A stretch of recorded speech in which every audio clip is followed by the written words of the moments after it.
Bear Don Bears fans, I am going to give you 3 reasons why trading for Carson Wentz will not help the Bears in the long run, and it starts right now. Now, if you are new to the channel, please like the video. Please subscribe to the page because we do talk Chicago sports weekly. We don't want you to miss a thing, so make sure that you hit that bell. So we've heard a ton of trade talks going back and forth, right, between Philly and Chicago. We've heard that the Colts have gotten in on it as well, but mostly been Chicago and Philly, right? But about acquiring Carson Wentz from the Philadelphia Eagles. And you know, me and PK kind of addressed yesterday, should the Bears trade for Carson Wentz? We kind of gave our thoughts on that in the podcast. Make sure y'all tune into that as well. But to me, we have to look at a few key things to whether he's actually going to help the Bears in the long run or not, whether he's going to be effective in his time here in Chicago or not. And I just feel like it would be tough for him, one, if the Bears give up the capital that they're talking about giving up for Carson Wentz to come here. I mean, you think about it, we still are struggling at the offensive tackle position, how the offensive line is set up. Are there some pieces on there that are nice? Yeah, absolutely. There's some pieces on there that I think are future pieces when you're talking about a Cody White here, talking about a James Daniel. I think we saw some of the young guys be able to get plugged in later in the year last year. Are they pieces moving forward? We don't know yet. You hope so. You hope that Ryan Pace was able to find some guys in the draft last season. But are those the guys that are going to be able to stand in there week in and week out and protect Carson Wentz if he is traded to the Bears? That's the biggest question. And the package that is being talked about, if he comes over, you're giving up a first-round pick. You're giving up a couple late-round picks. You're also giving up players. While one of the players is Nick Foles, the other player, we don't know who that is. So now you're taking something away from another piece on your team that probably is a valuable piece, and that probably is a piece that you will have to future plug with a draft pick that you no longer have. Now, we've given Ryan Pace credit for finding those later round picks, finding the Eddie Jacksons of the world, finding Jalen Johnson, you know, those guys that you've really been able to go out there and plug in key moments that have been able to be productive. But I'm not one to give up first round picks. Like, I understand he's been terrible in the first round. You could probably convince me, if anything, if it was one pick and a guy, but how are we allowing Philly to be the people that are dictating terms here? Like, they're literally talking to us and the Colts might have pulled out of the situation. How are we allowing Philly to dictate terms here, to have the power, the leverage here?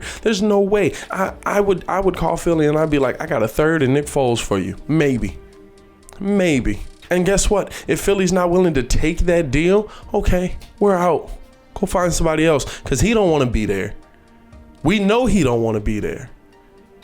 And we're not leveraging our future to go get him. But that's not where the Bears are right now. Right now, the Bears are in a situation where they're feeling desperate. And so they're willing to leverage a few picks in the future because, listen, this is possibly Ryan Pace's last year here in Chicago. And if he makes this move, he finds the franchise quarterback. He finds a guy who was a perennial MVP before. Maybe he can be that again here in Chicago. And that kind of comes to the next point. When you think about this team, when you think about this coaching staff, is this coaching staff going to be able to turn Carson Wentz into something that he once was? Is this coaching staff going to be able to allow Carson Wentz to be comfortable enough to do what he once did? Now, we know that John DeFilippo is here in Chicago and is one of the reasons that the Bears are really considering the move, because they kind of do have that Philly setup when Carson Wentz was having his best season. But do you guys believe that the coaching staff is in place to turn this guy back into what he once was? By the way, before I continue with the video, I want to know you guys' opinion as well. Do you think the Chicago Bears should trade for Carson Wentz? What are your reasons why the Bears should trade for Carson Wentz? What are your reasons why the Bears shouldn't trade for Carson Wentz? Let me know in the comments below. I'll be down there talking with you as well. Now, again, there are some pieces in place that are absolutely useful in this whole bringing Carson Wentz in. Like I said, you've got guys here who were in a situation with him where he was successful, who were in a situation with him where he was having one of his best seasons. But can you replicate that? Can you fix what's going on mentally with him? And to me, I would say you have to look at what we've seen from this coaching staff, right? You have to look at how they dealt with Mitchell Trubisky. You have to look at how they dealt with quarterbacks in the past here. But mostly Mitch, because let's be honest, What have we said? Or at least me. I know I've said it. I think a lot of people in Chicago feel this way. We've seen Mitch make every throw, but it's the mental with Mitch, right? It's the ability to read a defense. It's the ability to figure out what's happening in front of you and make a decision. It's the ability to go out and consistently hit your guy in the hands. But we've seen that he can do it. So what's the disconnect there?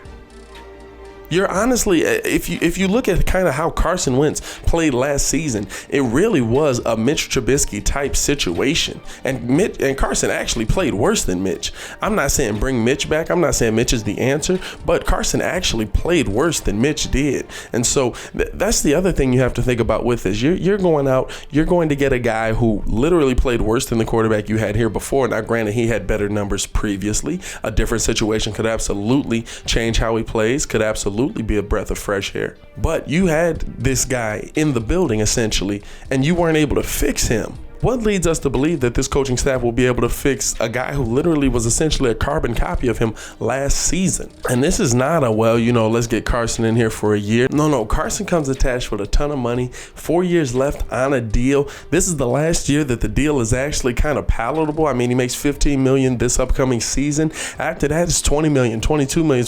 Like, guys, this is who we're hitching our wagon to if we make this trade. You're not getting out of that money.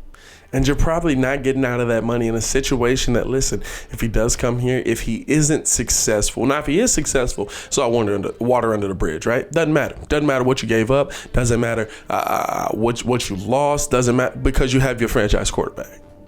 So you're taking a gamble there. Ryan Pace is all about the big swing. He's all about the gamble. He's all about, if I can get this one position to work, none of it will matter. Nothing we gave up, nothing that will matter. Now, it does matter. It does matter. If you give up those picks, you're not able to find them weapons. You're not able to find them pieces. It does matter. Whatever player you get, you got to fill that position. It does matter. But if he's good, if he comes to Chicago and he can play, it will save Ryan Pace long enough. It will save Matt Nagy long enough that you'll be able to continue on with what you're doing. But again, we're thinking long run here. We're thinking long run. I'm not expecting Carson Wentz to come in here and Matt Nagy to just be able to turn him over like that. All of a sudden, he's got it together. I'm not expecting that.